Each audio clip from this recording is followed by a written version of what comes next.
Shalom, selamat malam para pendengar dimanapun Anda berada. Saya ucapkan salam di dalam nama Tuhan Yesus Kristus yang mulia. Kita kembali berjumpa di udara pada malam hari ini. Dan saya akan melanjutkan kembali apa yang sudah disampaikan pada hari Sabtu minggu yang lalu, yaitu tentang benih yang dihidupkan. Dan pada malam ini saya akan lanjutkan kembali tema atau topik yang sama, benih yang dihidupkan bagian yang kedua, namun saya akan memberikan penekanan pada hal yaitu bahwa benih yang sudah dihidupkan harus berada di dalam suasana yang baik agar bisa hidup dan tumbuh dengan bagus. Baik, sebelumnya saya akan sampaikan salam bagi saudara-saudariku yang terkasih yang ada di Lintong, Nihuta, keluarga Bapak Siombing, baik juga keluarga Manar Situkir yang ada di Silalahi, baik juga saudara-saudari yang ada di Paropo, baik juga yang ada di Muara, Opung Siburian, baik juga di tempat-tempat yang lain sejauh akan jangkauan siaran Radio Anugerah Bonapasogit.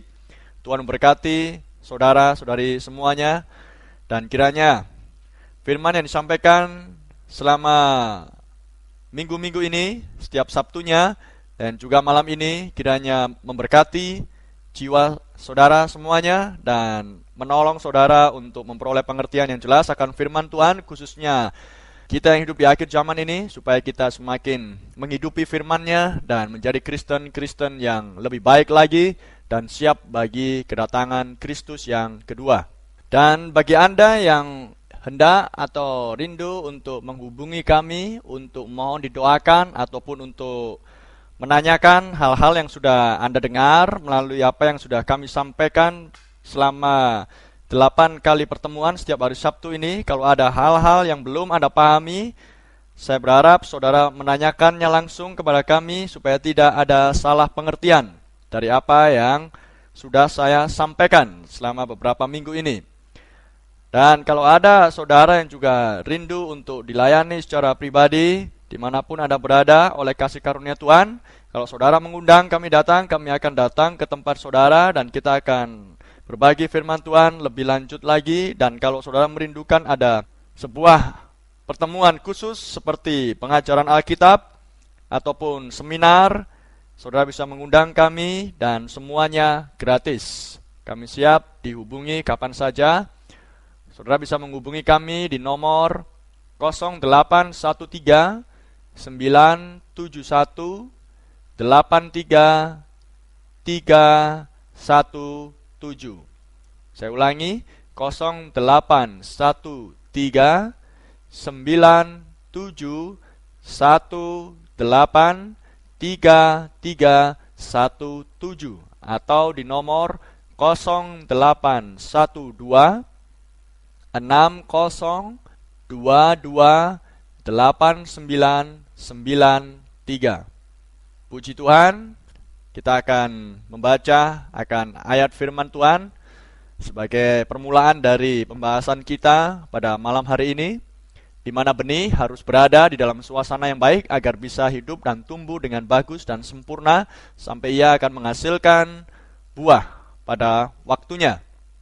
Kita akan membaca dari Kisah Para Rasul pasal yang ke-9, dan sebelumnya kita akan berbicara lebih dahulu kepada penulis firman yang adalah Tuhan Yesus Kristus oleh Roh Kudus-Nya melalui tangan-tangan yang diurapi, yaitu para nabi dan para rasulnya.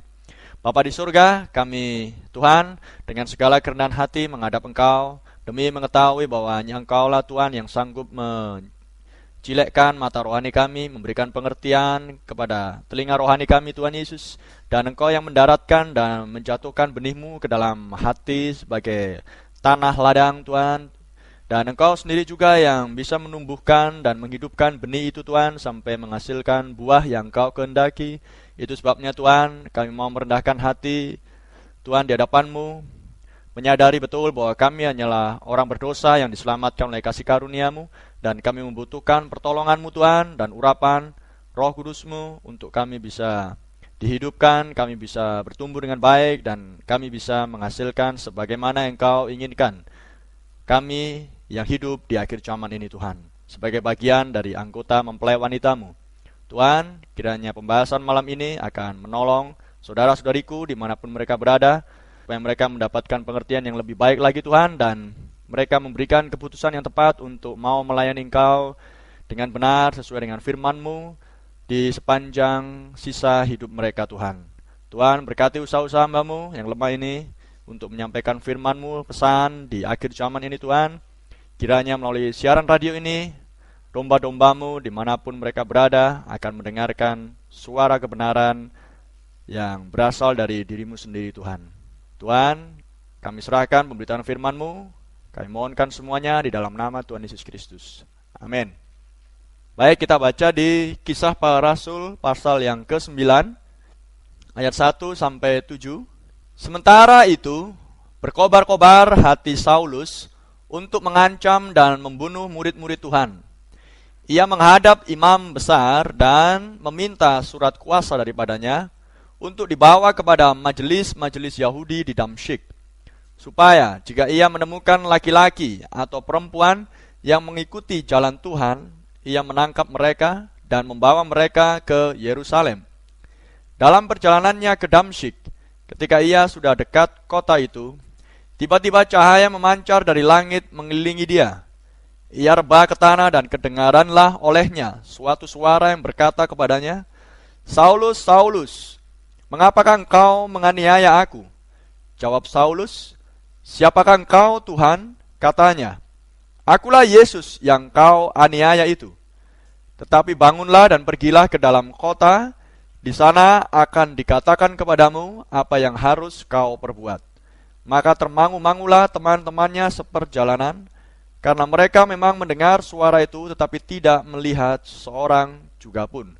Nah, dari pembacaan akan ayat firman ini, maka kita bisa melihat bahwa Saulus yang nantinya akan bernama Paulus adalah salah satu dari rasul besar yang dipilih sendiri oleh Tuhan kita Yesus Kristus, dan Tuhan menetapkan dia jauh sebelum dunia ada bahwa Paulus akan menjadi seorang rasul bagi bangsa-bangsa kafir atau bangsa-bangsa di luar Yahudi. Dan kita tahu bahwa sebelumnya Rasul Paulus adalah seorang yang sangat sungguh-sungguh di dalam melayani Tuhan sesuai dengan hukum Taurat yang sedang dia layani, dan dia adalah seorang murid yang terpandai, seorang pengikut Farisi yang sangat fanatik dan yang sangat cerdas. Dia seorang yang mengetahui kitab-kitab suci. Dia dididik, diajar oleh guru besar di zaman tersebut, yaitu adalah Gamaliel. Dan dia sangat setia dengan kelompoknya, dan dia sangat setia dengan Tuhan menurut hukum Taurat. Dia sangat setia dengan apa yang dia percayai. Dan kita tahu bahwa Rasul Paulus adalah juga orang berdosa yang juga diselamatkan oleh kasih karunia. Sama seperti saudara dan saya, kita semua harus menyadari betul bahwa kita dulunya adalah orang-orang berdosa yang hidup di dalam kegelapan, yang kemudian diselamatkan oleh kasih karunia Allah, seperti yang dituliskan di Efesus pasal yang kedua. Efesus 2 ayat pertama, "Kamu dahulu sudah mati karena pelanggaran-pelanggaran dan dosa-dosamu." Kamu dahulu kita adalah orang berdosa. Kamu hidup di dalamnya karena kamu mengikuti jalan dunia ini. Amin, saudara. Kita mengikuti jalan dunia ini dan bukan mengikuti jalannya Tuhan, seperti yang dikatakan di Kisah Rasul 9 tadi. Karena kamu mentaati penguasa kerajaan angkasa, yaitu roh yang sekarang sedang bekerja di antara orang-orang durhaka atau orang-orang yang tidak taat. Sebenarnya dahulu kami semua juga terhitung di antara mereka, termasuk Rasul Paulus, termasuk rasul-rasul yang lain. Sebenarnya dahulu kami semua juga terhitung di antara mereka. Ketika kami hidup di dalam hawa nafsu daging dan menuruti kehendak daging dan pikiran kami yang jahat. Pada dasarnya kami adalah orang-orang yang harus dimurkai sama seperti yang lain. Benar, saudara? Kita memang orang-orang yang layak untuk menjadi warga negara neraka. Kita memang orang-orang yang layak untuk dihukum. Tapi ayat 4 dikatakan, tetapi Allah yang kaya dengan rahmat, oleh karena kasih-Nya yang besar yang dilimpahkannya kepada kita. Haleluya. Allah yang kaya dengan rahmat, tetapi, amen. Ayat yang kelima, telah menghidupkan kita bersama-sama dengan Kristus, sekalipun kita telah mati oleh kesalahan-kesalahan kita. Oleh kasih karunia, kamu diselamatkan. Telah menghidupkan kita bersama-sama dengan Kristus. Inilah yang sedang terjadi pada Rasul Paulus di Kisah Rasul 9 tadi.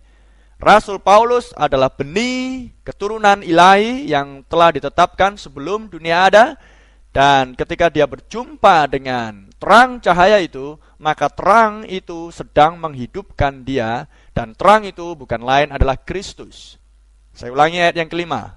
Telah menghidupkan kita bersama-sama dengan Kristus, sekalipun kita telah mati oleh kesalahan-kesalahan kita, oleh kasih karunia kamu diselamatkan. Haleluya. Kita diselamatkan oleh kasih karunia Tuhan. Dan di dalam Kristus Yesus, Ia telah membangkitkan kita juga dan memberikan tempat bersama-sama dengan Dia di surga. Amen. Saudara perhatikan ayat 6. Dan setelah dihidupkan, di ayat 6 dikatakan, dan di dalam Kristus Yesus Ia telah membangkitkan kita juga dan memberikan tempat bersama-sama dengan Dia di surga.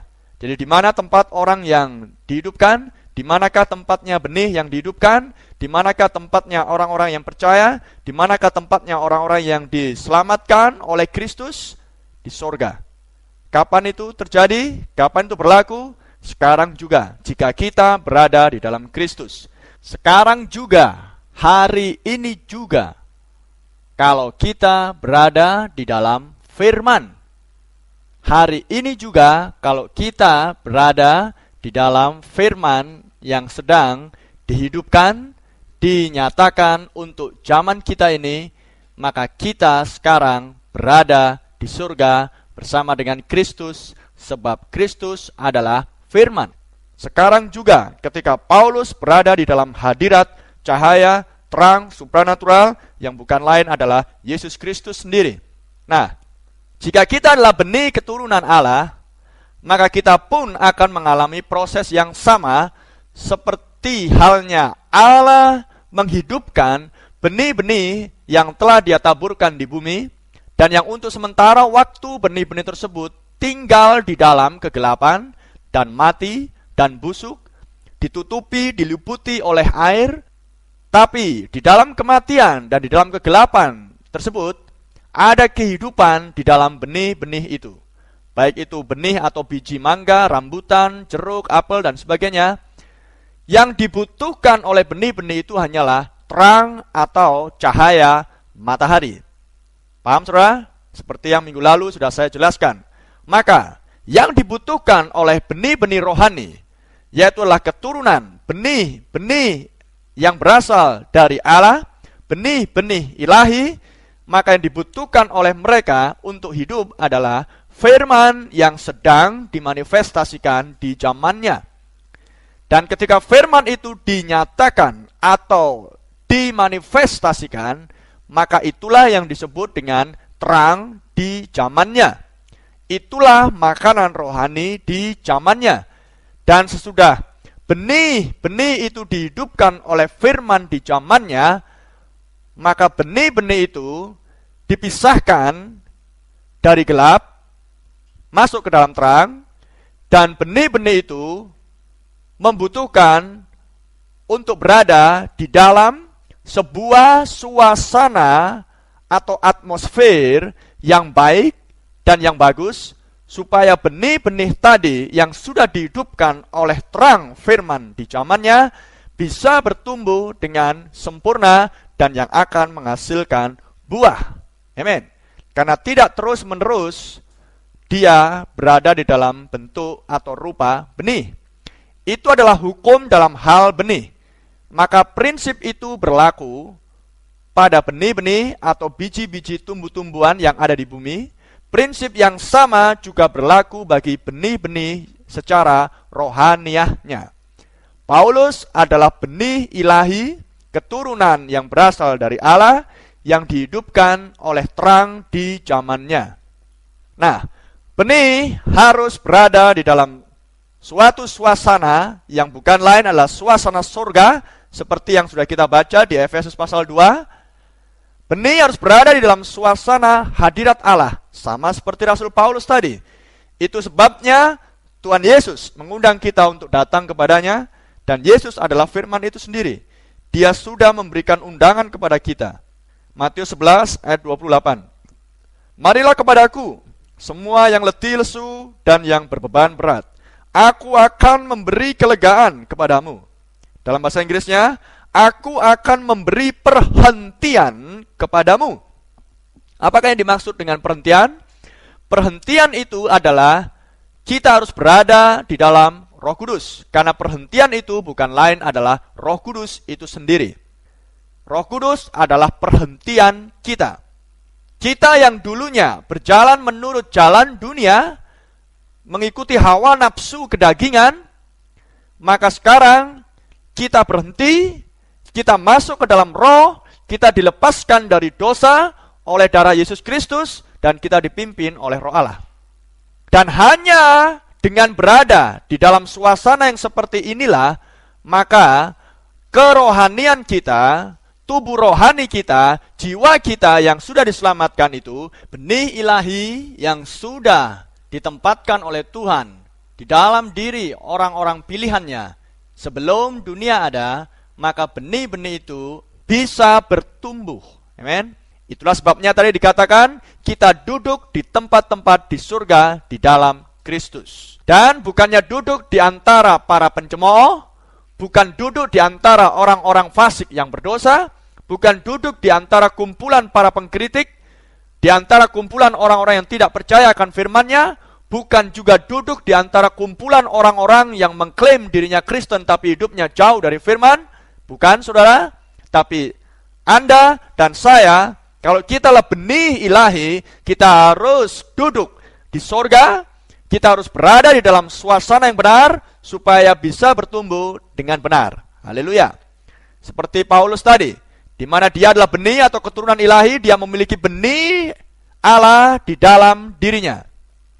Tapi untuk sementara waktu, benih itu tidak dapat bertumbuh. Sebab terang firman Allah untuk zaman tersebut belum menerpa, belum mengena kepada benih tersebut. Firman Allah untuk zaman itu, makanan rohani pada waktunya. Namun ketika terang itu menerpa benih itu, firman Allah terang, maka Saulus pun bertobat dan diganti namanya dengan Paulus. Ingat, ketika benih itu dihidupkan oleh firman yang adalah terang, maka akan terjadi sebuah perubahan dari Saulus kepada Paulus. Dengan kata lain, dari manusia yang lama menjadi manusia yang baru, dari ciptaan yang lama menjadi ciptaan yang baru. Amen. Tetapi Paulus pun tidak akan bisa bertumbuh dengan baik apabila dia tetap berada di dalam suasana atau atmosfer yang tidak benar. Sepanjang dia tetap berada di bawah asuhan, di bawah payung organisasinya yang lama, yaitu Farisi, di mana dia dulunya dididik, dibesarkan, diasuh di dalamnya. Dia dididik di bawah pengajaran Gamaliel, agama Yahudi. Kalau selama dia tetap berada di sana, selama benih yang dihidupkan itu tetap berada di tempat itu, maka benih itu, maka Paulus tidak akan bisa bertumbuh dengan baik. Itulah sebabnya Paulus harus dipisahkan, dipindahkan dari gelap, dari agama Yahudi, Farisi, tempat di mana dia dulu dibesarkan sebelumnya. Dia dipindahkan ke dalam terang firman yang sedang dimanifestasikan di zaman tersebut, dan itu bukan lain adalah Kristus Yesus sendiri. Dia dipindahkan dari keduniawian masuk kepada hal-hal yang surgawi. Haleluya. Paulus harus mengambil keputusan untuk keluar dari suasana yang tidak baik itu, supaya benih ilahi yang ada di dalam dirinya, yang sudah ditetapkan Tuhan jauh sebelum dasar dunia ada, dengan keputusan yang tepat yang diambil, maka benih itu akan bisa bertumbuh. Nah, hal yang sama kalau ada seekor induk ayam yang menghasilkan telur. Apabila telur itu keluar dari dirinya tanpa memperoleh kehidupan dari jantannya, atau tanpa melakukan hubungan dengan jantannya lebih dulu, maka telur-telur itu walaupun dihasilkan oleh induknya, telur-telur itu akan busuk dan mati. Sekalipun induknya berusaha mati-matian untuk mengerami telur-telur tersebut, tetap itu adalah telur yang busuk dan telur yang mati, sebab tidak ada kehidupan di dalamnya. Ingat, kehidupan adalah berasal dari jantan. Dan kita tahu bahwa jantan kita adalah mempelai pria, Yesus Kristus. Untuk beroleh kehidupan, maka induk ayam itu harus melakukan hubungan lebih dahulu dengan jantannya. Maka hal yang sama, untuk bisa menghasilkan sebuah kehidupan yang benar dari dalam diri saudara, saudara harus berhubungan intim dengan mempelai pria, Kristus yang adalah firman, maka dia akan memberikan kehidupan ke dalam saudara. Dan kalau saudara adalah benih ilahi, maka tiba waktunya benih itu yang ada kehidupan di dalamnya, walaupun tampak luarnya busuk dan mati, tinggal dalam gelap, namun karena sudah memperoleh kehidupan Kristus di dalam benih tersebut, maka ketika terang firman di zamannya menerpa benih itu, maka benih itu akan hidup. Amin. Dan lihat, telur-telur yang dirami oleh si induk ayam yang memperoleh kehidupan dari jantannya, ketika telur-telur itu dirami dan tiba waktunya menetas, maka mereka pun menetas. Dan keluarlah si anak-anak ayam kecil dari cangkangnya. Amin.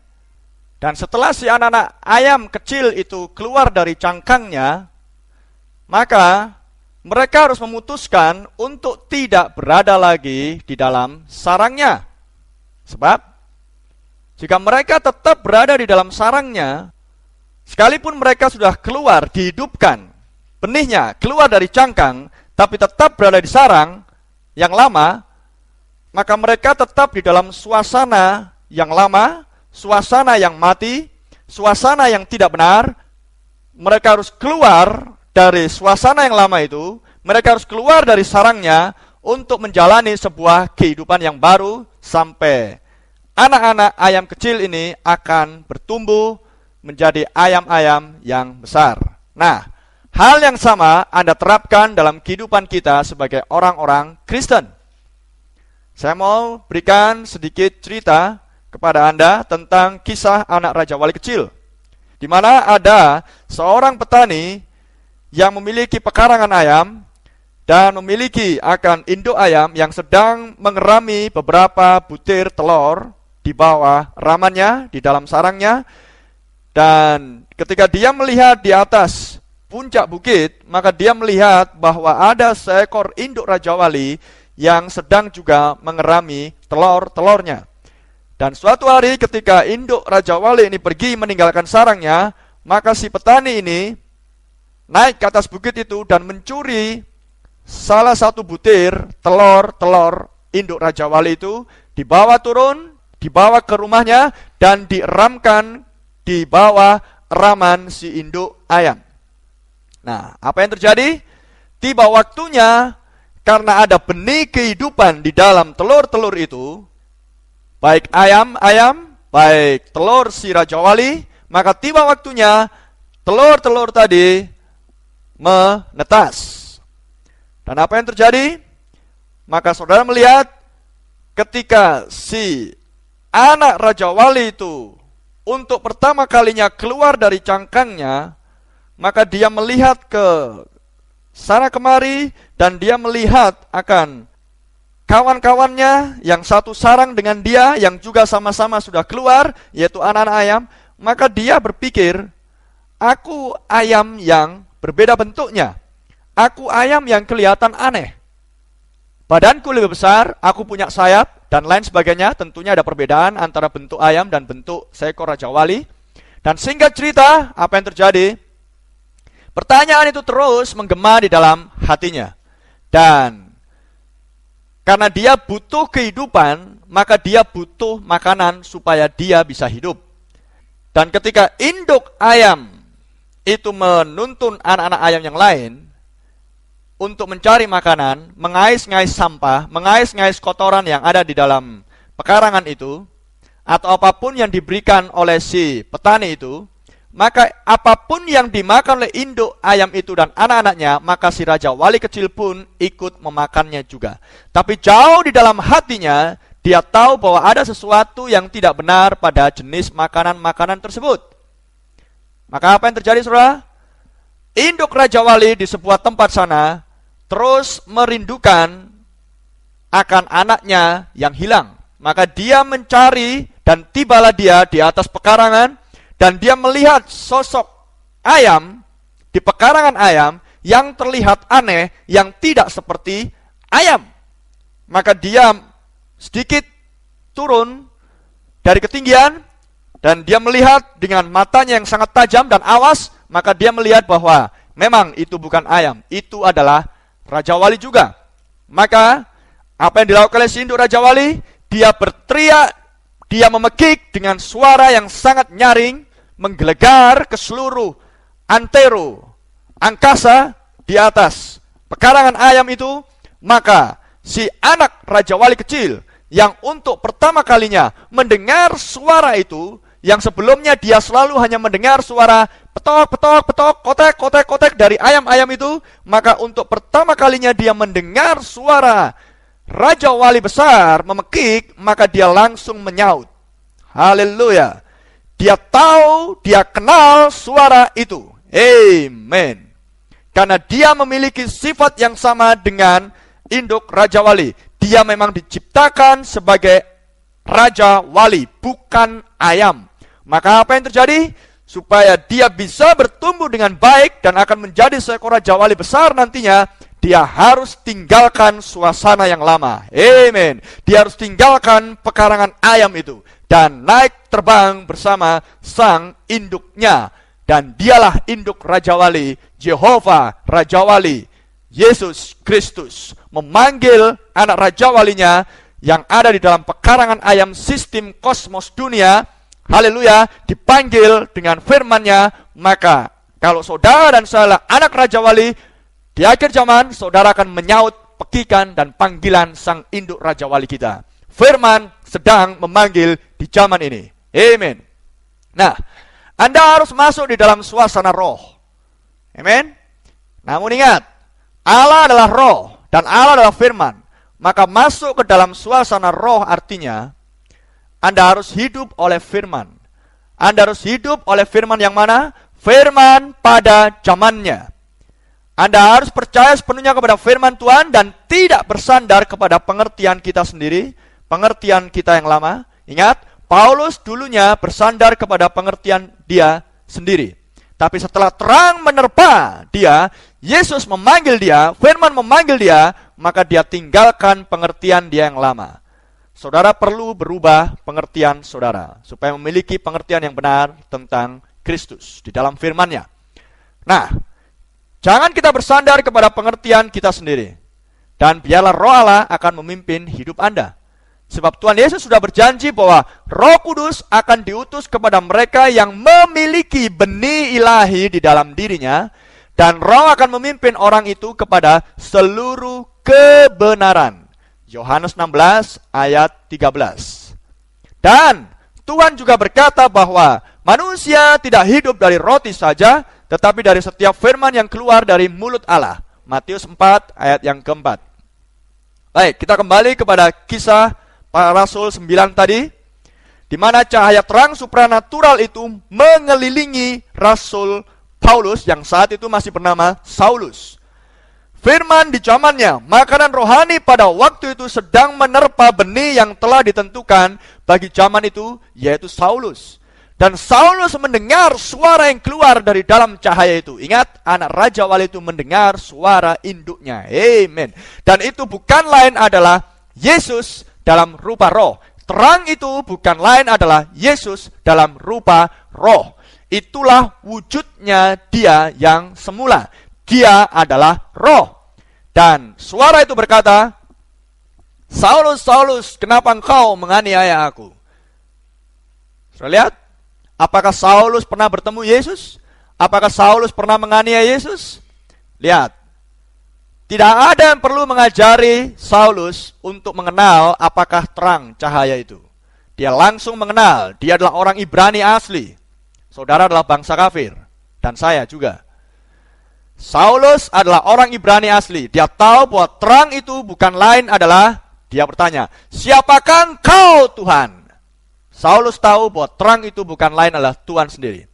Dan dijawab, akulah Yesus yang sedang kau aniaya itu. Apakah Paulus sedang menganiaya Yesus? Tidak. Saulus dikatakan sedang menganiaya, membunuh, menangkap orang-orang, laki-laki dan perempuan yang mengikuti pengajaran Yesus Kristus. Dan orang-orang itu adalah orang Kristen, mereka adalah tubuhnya Yesus.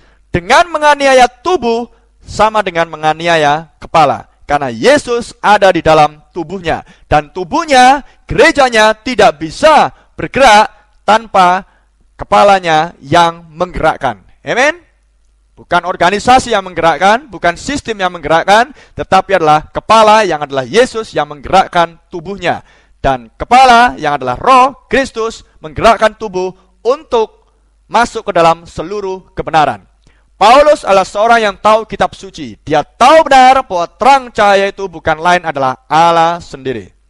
Tetapi kalau Anda perhatikan yang seksama, hanya Paulus seorang yang mendengar suara itu. Mereka yang lain yang bersama-sama dengan Paulus pada saat itu hanya mendengar bunyi tapi tidak mendengar suara. Kenapa? Sebab tidak ada perwakilan di dalam diri orang-orang yang lain yang ada di dekat Paulus itu. Dengan kata lain, mereka tidak memiliki benih ilahi di dalam diri mereka. Hanya Paulus, Saulus seorang yang memiliki. Sebab hanya mereka yang lahir dari benih ilahi yang akan mampu mendengar suara firman Raja Wali Kristus yang sedang memekik, memanggil umat pilihannya di akhir zaman ini. Haleluya. Hanya mereka yang memiliki benih ilahi di dalam hatinya yang akan mampu untuk percaya kepada firman di zaman ini. Makanan rohani di zaman ini. Mereka yang lain, mereka tidak akan mampu. Itulah sebabnya Yesus berkata di Yohanes pasal 6 ayat 37. Yohanes 6 ayat 37, semua yang diberikan Bapa kepadaku akan datang kepadaku, dan barang siapa datang kepadaku, ia tidak akan kubuang. Haleluya. Kalau saudara memiliki benih ilahi, saudara pasti akan merespon dan menangkap dan mengenali firman di zaman ini. Ayat 42. Kata Yesus kepada mereka, jikalau Allah adalah Bapamu, kamu akan mengasihi aku. Sebab aku keluar dan datang dari Allah, dan aku datang bukan atas kehendakku sendiri, melainkan Dialah yang mengutus aku. Apakah sebabnya kamu tidak mengerti bahasaku? Sebab kamu tidak dapat menangkap firmanku. Dan di Yohanes pasal 10, ayat yang keempat dan kelima dikatakan oleh Tuhan Yesus, Yohanes 10, jika semua dombanya telah dibawanya keluar, ia berjalan di depan mereka, dan domba-domba itu mengikuti dia, karena mereka mengenal suaranya. Haleluya. Karena mereka mengenal suaranya. Karena domba punya sifat yang sama dengan gembalanya. Karena Yesus adalah gembala domba-dombanya. Tetapi orang asing pasti tidak mereka ikuti. Malah mereka lari daripadanya. Keluar, pisahkan diri dari kegelapan, dari suara yang asing, masuk ke dalam tempat-tempat di surga, masuk kepada suasana yang benar, supaya benih itu bisa bertumbuh dengan baik. Tetapi seorang asing pasti tidak mereka ikuti, malah mereka lari daripadanya, karena suara orang-orang asing tidak mereka kenal. Tetapi kamu tidak percaya, karena kamu tidak termasuk domba-dombaku. Ayat 26. Tetapi kamu tidak percaya karena kamu tidak termasuk domba-dombaku. Ayat 27.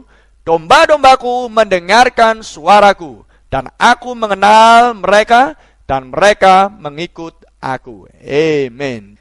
Jika Anda adalah dombanya Tuhan, maka Anda pasti akan menangkap perkataan Tuhan, firman, makanan rohani di zaman akhir ini.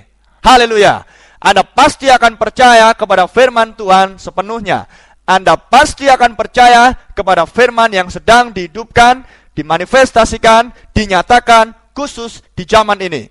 Jika firman berkata Markus 16, tanda-tanda ini menyertai orang percaya, maka kalau Anda domba, Anda akan berkata, amin. Jika firman Tuhan berkata, di Maleakhi 4 ayat yang kelima, sesungguhnya aku akan mengutus Nabi Elia sebelum kedatangan Tuhan, maka kalau Anda adalah domba Allah, Anda akan berkata, amin. Jika firman Tuhan berkata di dalam Alkitabnya, berilah dirimu dibaptis di dalam nama Tuhan Yesus Kristus, menurut Kisah Para Rasul 2 ayat 38, maka kalau Anda memiliki benih ilahi di dalam hati saudara, Anda akan berkata, amin. Haleluya. Jika firman Tuhan berkata di dalam Alkitabnya, bahwa Elia akan datang untuk memulihkan segala sesuatu, seperti yang dikatakan Yesus di Matius 17 ayat 11, maka kalau Anda memiliki benih ilahi, maka Anda akan berkata, amin. Aku menantikan penggenapan itu.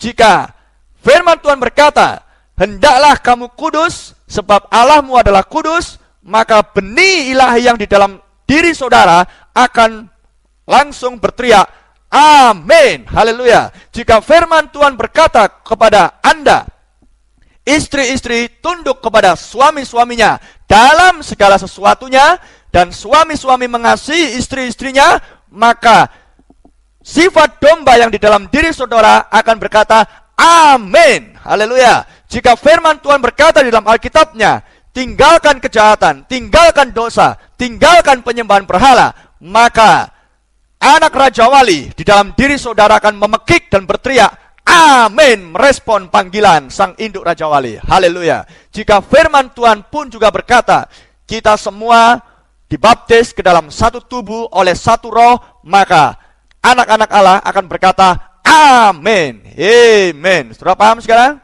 Ingat, dibaptis oleh satu roh, roh Kristus, bukan bergabung dengan organisasi. Roh Kristus akan membawa pemisahan antara gelap dan terang. Roh Kristus akan membaptis kita ke dalam tubuh Kristus. Dan tubuh Kristus bukan organisasi gereja, organisasi keagamaan, organisasi partai, ataupun apapun bentuknya. Haleluya. Kita dibaptis ke dalam tubuh Kristus, bukan dengan mendaftarkan nama Anda ke dalam organisasi, bukan menjadi anggota di dalamnya, tetapi dibaptis oleh Roh Kudus. Haleluya. Kata amin artinya setuju. Paham, saudara? Kata amin artinya setuju. Dan jika Anda selalu mengatakan amin kepada setiap firman yang tertulis di dalam Alkitab ini, dan mau percaya sepenuhnya, dan tidak mencoba menafsirkan menurut kehendak pribadi, dan yang mau sabar untuk menunggu Roh Kudus menafsirkan sendiri firman-Nya, haleluya. Dan jika Anda mau berusaha menghidupi firman ini di dalam kehidupan Anda sehari-hari, maka Tuhan akan mengirimkan Roh-Nya untuk memimpin dan menolong Anda untuk menghidupi firman-Nya. Sebab tidak ada seorang pun yang mampu menuruti dan menghidupi firman Tuhan ini jika Roh Allah tidak ada pada dirinya. Tidak ada seorang pun yang mampu dengan kekuatannya sendiri untuk bisa bertobat dan hidup kudus dan benar di hadapan Tuhan, kalau bukan Roh Kudus yang mengerjakan di dalam diri orang tersebut. Itulah kasih karunia. Kita diselamatkan bukan karena perbuatan, tapi oleh kasih karunia, oleh iman. Paham, saudara? Tidak ada benih apapun yang bisa menumbuhkan dirinya sendiri kalau tidak mendapatkan air dan terang. Air Roh Kudus dan terang firman di zamannya. Tidak ada benih yang bisa tumbuh dari dirinya sendiri kalau tidak ada air dan terang. Amen. Saudara, ingat prinsip hukum tentang benih. Ingat, hanya Paulus yang mampu mendengar suara Yesus tersebut. Mereka yang lain, kawan-kawannya, tidak. Paulus yang dulunya sangat setia dengan hukum Taurat, sangat setia dengan organisasinya, sehingga dia berambisi untuk menjadi pemimpin di dalam organisasinya, yaitu organisasi Farisi.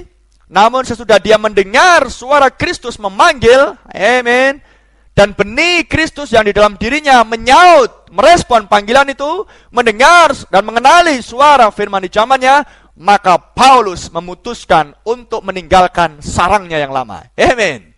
Meninggalkan kehidupannya yang lama, meninggalkan organisasinya yang lama, meninggalkan farisinya yang lama. Itu sebabnya dia berkata dengan tegas di Filipi pasal yang ketiga. Filipi pasal 3 ayat 6 sampai 11. Tentang kegiatan aku penganiaya jemaat, tentang kebenaran dalam mentaati hukum Taurat, aku tidak bercacat. Saudara lihat, Paulus adalah orang yang sangat sungguh-sungguh. Dia merasa dirinya dulu melayani Tuhannya, karena hukum Taurat datang dari Tuhan melalui nabi-nabinya. Hukum Taurat datang dari Allah sendiri, dan Paulus melakukannya dengan sangat sungguh-sungguh. Tetapi itu bukan makanan rohani di zamannya. Jadi Paulus sungguh-sungguh salah.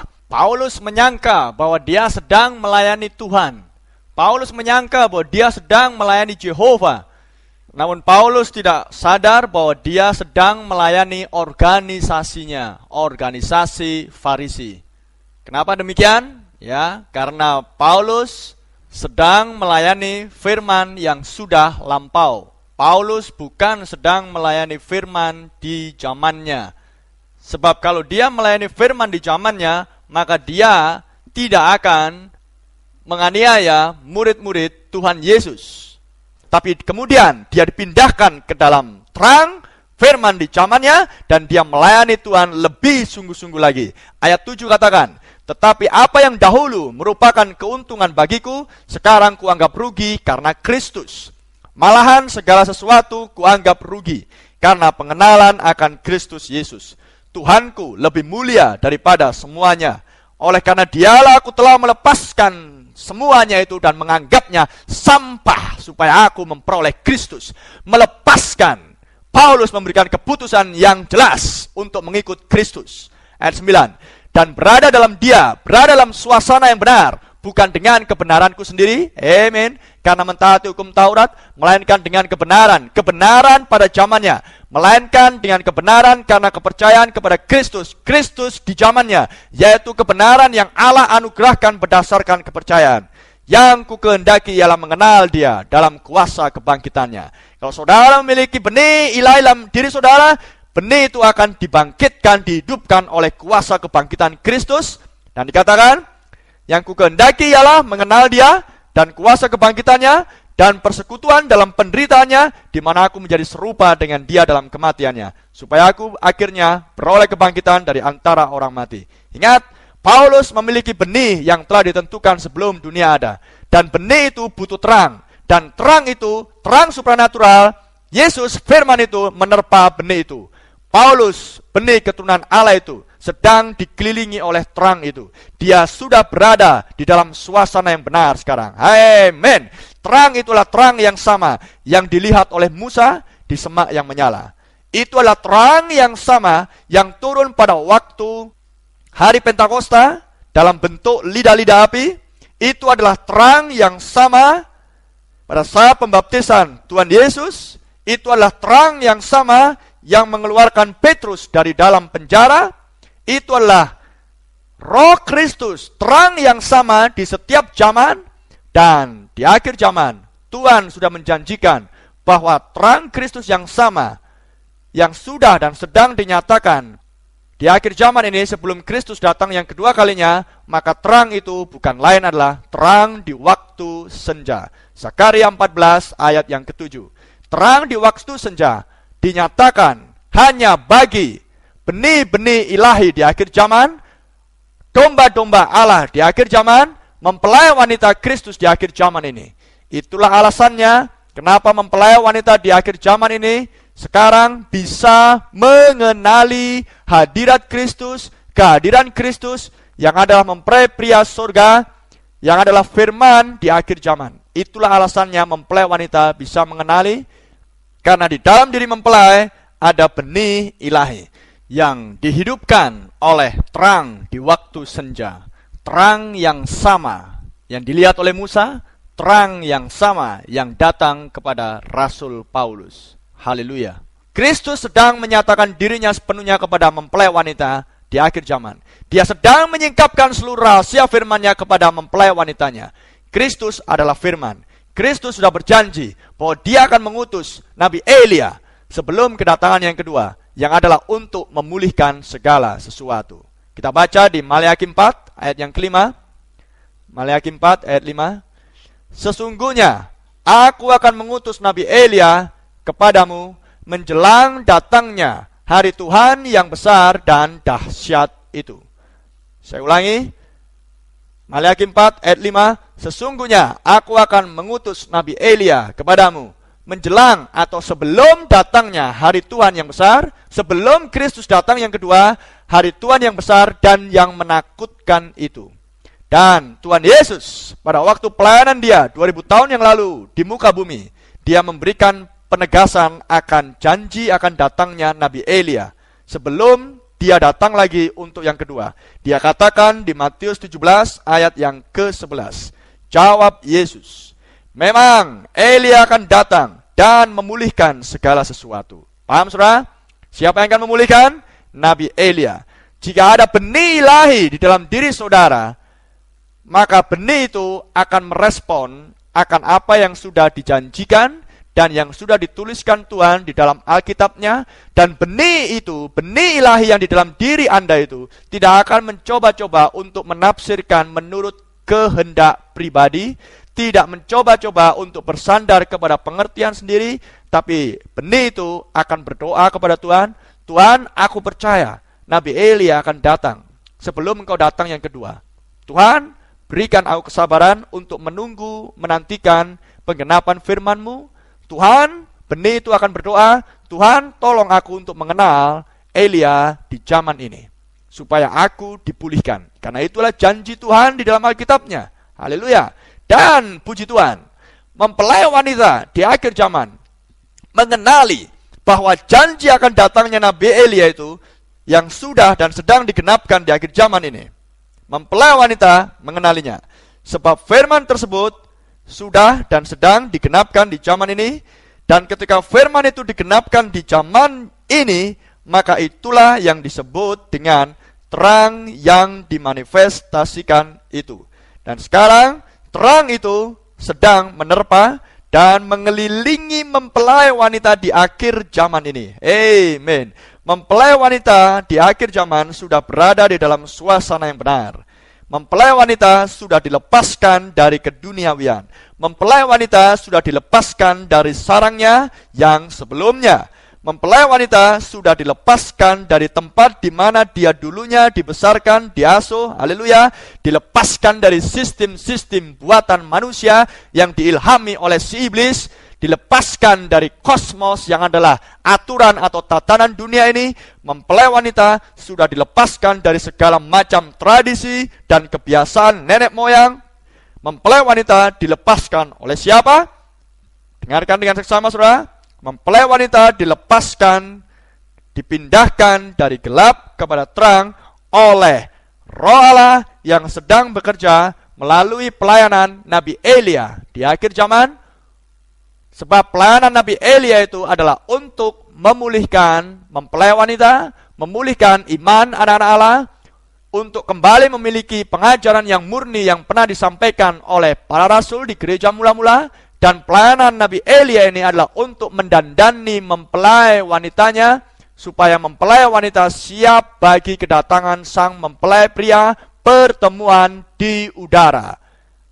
Saya ingatkan kembali apa yang dikatakan Yesus di Yohanes 10. Domba-dombaku mendengarkan suaraku. Amen.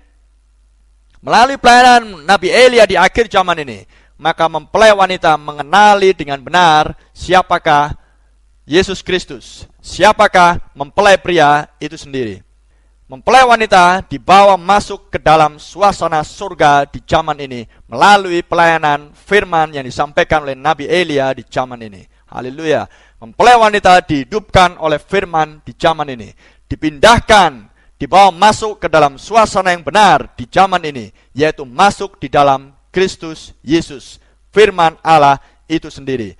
Dan mempelai wanita akan siap menghasilkan buah seperti yang Tuhan kehendaki, di mana mempelai wanita akan menjadi satu dan sama dan serupa dengan sang mempelai pria yang adalah firman Kristus itu sendiri. Haleluya. Dan jika Anda adalah salah satu dari dombanya Kristus di akhir zaman ini, maka Anda akan mampu mendengar seruan yang sedang dikumandangkan oleh Tuhan melalui pelayanan Nabi Elia di akhir zaman ini. Allah di zaman akhir ini sedang memberikan kepada mempelainya, kepada anak-anaknya, sebuah pengajaran yang melampaui semua pengajaran yang lain, dan itu hanya berlaku untuk akhir zaman. Jika Anda adalah salah satu dari anggota tubuh mempelai wanita Kristus di akhir zaman ini, maka Anda akan mampu untuk mendengar pengajaran Nabi Elia itu. Sebab itu adalah suara roh atau suara Allah yang sedang dikumandangkan di akhir zaman ini. Itulah yang sedang memanggil mempelai wanita di akhir zaman ini. Haleluya. Yesus sendiri berkata di Yohanes pasal yang ke-6, ayat yang ke-45, Yohanes 6 ayat 45, ada tertulis dalam kitab nabi-nabi, dan mereka semua akan diajar oleh Allah, dan setiap orang yang telah mendengar dan menerima pengajaran dari Bapa datang kepadaku. Saya ulangi, dan mereka semua akan diajar oleh Allah, dan setiap orang, setiap mempelai wanita, setiap domba-dombanya, setiap anak-anaknya yang telah mendengar dan menerima pengajaran dari Bapa, dari roh di akhir zaman ini, yaitu pelayanan Nabi Elia, yang sudah menerima pengajaran dari pengajaran Nabi Elia, maka ia akan datang kepada Kristus. Amen. Glory Jesus. Haleluya. Saudara paham sekarang, saudara? Nah, kalau saudara paham, maka nasihat saya bagi Anda semua, para pendengar yang setia, nasihat saya adalah, masuklah ke dalam Kristus, ke dalam terang itu, ke dalam roh Kristus, supaya dengan demikian Anda masuk ke dalam suasana hadirat Allah. Dan Anda akan bertumbuh dengan baik di dalam suasana yang benar itu. Tapi sebelumnya, pisahkanlah diri Anda dari keduniawian, pisahkan diri Anda dari kesenangan-kesenangan daging, pisahkan diri Anda dari pekarangan ayam itu. Haleluya. Pisahkan diri Anda dari kehidupan yang lama, pisahkan diri Anda dari gelap, masuk ke dalam terang Allah yang ajaib. Haleluya. Sebab Raja Wali kecilnya Allah tidak bisa makan dari pekarangan ayam. Raja Wali kecilnya Allah hanya bisa makan kalau ada daging yang segar. Amen. Itulah sebabnya Matius 24 ayat 28 Tuhan Yesus mengajarkan bahwa di mana ada daging segar, di mana ada bangkai daging segar, maka disitulah burung-burung Raja Wali berkerumun. Di mana ada firman yang segar, firman pada zamannya, maka burung-burung Raja Wali akan berkerumun. Bukan berkerumun di pekarangan ayam, tapi berhimpun dan berkerumun di dalam Kristus Yesus, terang di waktu senja di akhir zaman ini. Haleluya. Selama masih ada terang, selama terang di waktu senja masih memancarkan sinarnya, selama pesan Nabi Elia masih dikumandangkan di akhir zaman ini, karena tiba waktunya pintu anugerah, pintu kasih karunia bagi bangsa di luar Yahudi akan ditutup, maka selama pintu itu masih terbuka, selama pesan itu masih dikumandangkan, saudara, cepatlah untuk masuk ke dalam suara itu. Respon dan kenali suara itu yang sedang berbicara tentang pertobatan, kesempurnaan, kekudusan, dan kemurnian, dan damai sejahtera. Haleluya. Terpujilah nama Tuhan kita Yesus Kristus, kekal untuk selama-lamanya. Saya berharap saya sedang berbicara kepada domba-domba Allah dimanapun mereka berada pada malam hari ini. Amen. Kiranya Tuhan Yesus Kristus memberkati Anda semuanya melalui pelayanan khotbah setiap Sabtu malam ini. Kiranya saudara semakin menyadari keberadaan saudara, bahwa kita adalah benih anak-anak Allah, haleluya, yang dihidupkan oleh firman terang di zamannya, yang dipisahkan dari gelap kepada terang, dan dipisahkan dari kehidupan yang lama kepada kehidupan yang baru. Haleluya. Mari kita tundukkan kepala dan kita berdoa.